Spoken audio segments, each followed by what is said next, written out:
तुम्हाला एक टेक्निक सांगतो. स्वामींना कसं प्रसन्न करायचं, खास करून आपल्या स्वामी समर्थांना.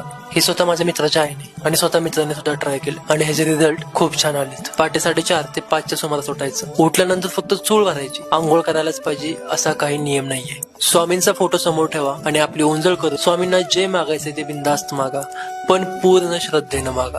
हे तुम्हाला पूर्ण 21 दिवस करत आहे आणि याची सुरुवात तुम्हाला गुरुवारी करायची आहे.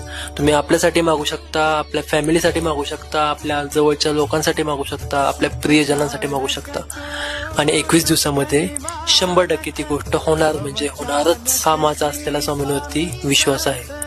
तुम्ही पण विश्वास ठेवा, पण तुम्हाला ही गोष्ट करताना स्वामींवरती पूर्ण विश्वास ठेवावा लागेल आणि ही गोष्ट मला समजली आहे. माझी इच्छा आहे की तुम्हाला पण समजावी आणि टॅग करा आणि व्हिडिओ शेअर करा त्या लोकांना जे स्वामी भक्त आहेत. श्री स्वामी समर्थ. तुम्हाला एक टेक्निक सांगतो. स्वामींना कसं प्रसन्न करायचं, खास करून आपल्या स्वामी समर्थांना. हे स्वतः माझ्या मित्राच्या आईने आणि स्वतः मित्राने सुद्धा ट्राय केलं आणि ह्याचे रिझल्ट खूप छान आलेत. पहाटे 4:30 ते 5च्या सुमारास उठायचं. उठल्यानंतर फक्त चूळ भरायची, आंघोळ करायलाच पाहिजे असा काही नियम नाहीये. स्वामींचा फोटो समोर ठेवा आणि आपली ओंजळ करून स्वामींना जे मागायचे ते बिनधास्त मागा, पण पूर्ण श्रद्धेनं मागा.